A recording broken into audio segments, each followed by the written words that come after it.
Video shared on various social media sites showed President Conde surrounded by special forces following his arrest from the presidential palace. Earlier in the day, gunfire rent the air in the capital, Conakry, near the presidential palace.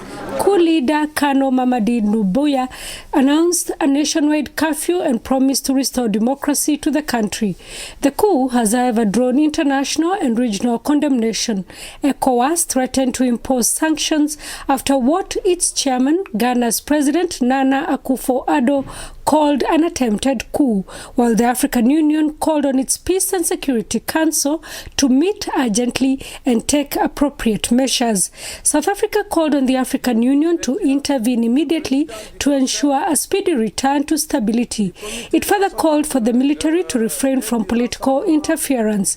The coup came less than a year after a disputed election in which Conde won a third term after changing the constitution to allow himself to vie for a third term. Sarah Kimani, SABC News. Well, to discuss this issue a little further, we're now joined via Zoom by African Affairs analyst Izak Khomo. Thank you so much indeed for joining us, Izak. I suppose if we go back to October last year and the post-election violence and flames we saw, maybe this shouldn't surprise us too much. Well, I don't know, because basically it was a pre-election violence and then the post-election violence. But the trouble is this, that once the man installed himself for a third term, there had been no demonstration or there had been no mass action in the streets. So it seems that the military has actually come in on its own initiative. One thing that people should understand is that Guinea has got a very vibrant,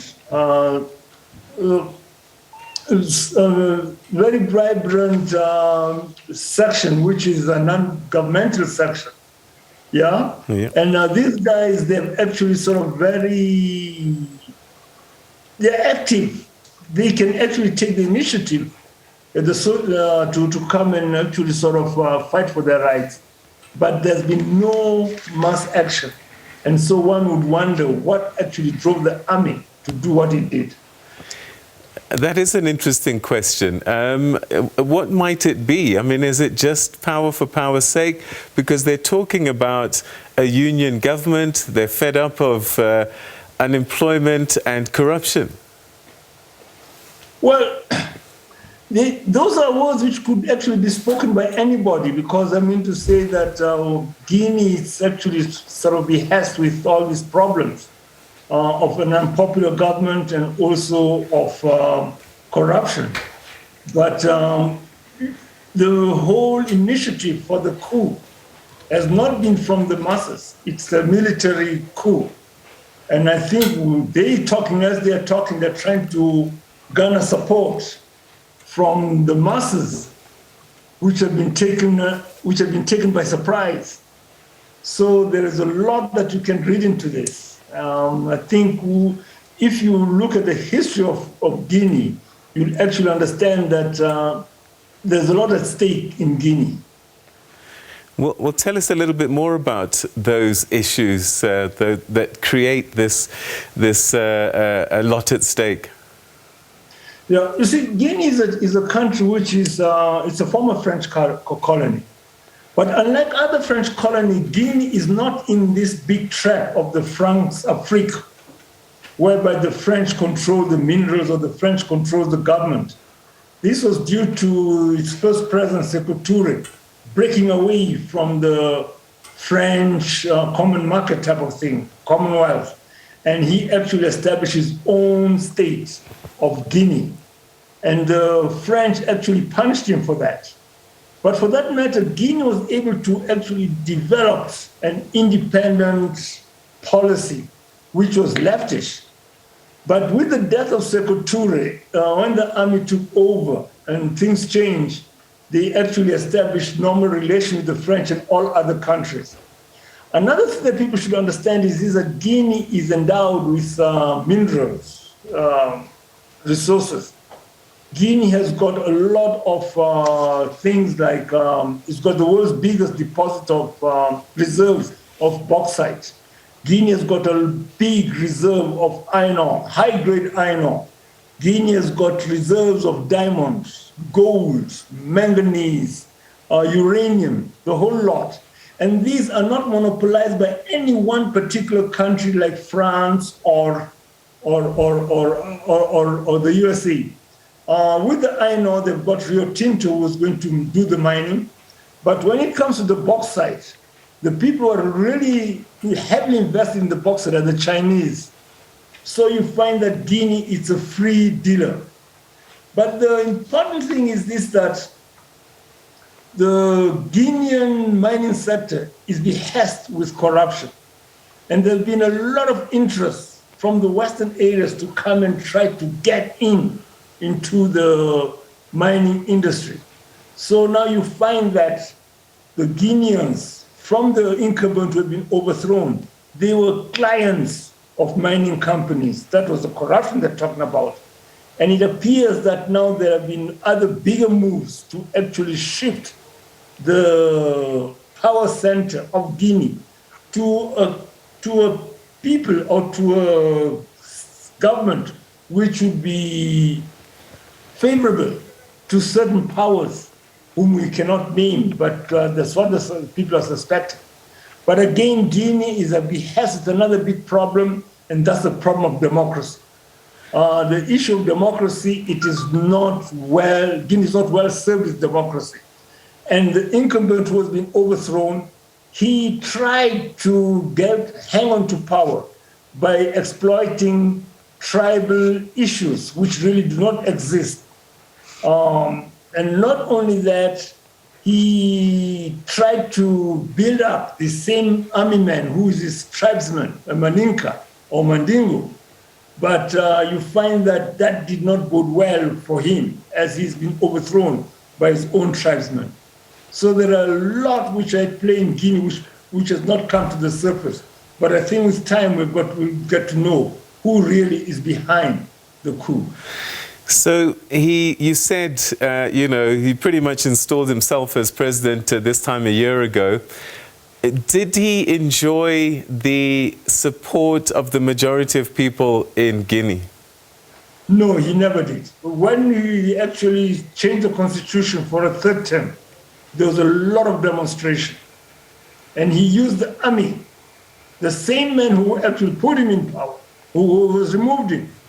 He used his forces to put down the demonstration. In those demonstrations, about 800 Guineans died. And also there was a post-election violence where a lot of Guineans died. So you find that Guinea basically has got a very big problem with the democratic space. And I think the army right now, they're using these sentiments or these complaints of the people to try to justify or to try to justify their hang on into power or to give it a semblance of legality. All right, so we've seen another West African country go through the same process, Mali, and in the end, ECOWAS threatened and threatened, but it didn't change things. What do you see might happen here? Well, when you talk of Mali, there's a difference with Mali. Mali, the military did move in. But the big difference in Mali was this, that the whole initiative for change, it did not lie with the military. It started as mass action. It started in the streets. And with the opposition, that's when the military came in. That's why the military had the immediate support of the citizenry. But this is not the case in Guinea. Guinea, it is the military that has taken the initiative. So this is a coup d'etat in its purest form. This is a coup d'etat in its purest form. It has not got any support from the citizenry.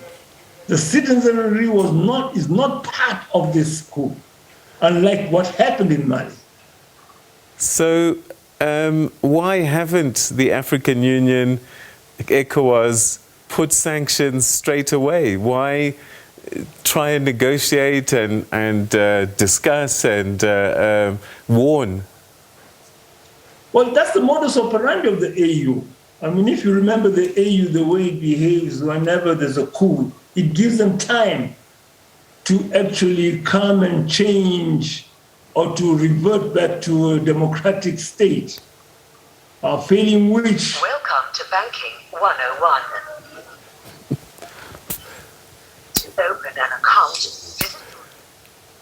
It looks as if, though, that Guinea, these authorities, the army can last a little bit longer than average because they're not a landlocked country, so they can carry on quite a bit, can't they? To pay someone. Sorry about that. Oh, that's okay. Sorry about that. All right. No, what I was saying is this: that with Mali, with Mali, you had the whole issue was actually driven by the citizenry.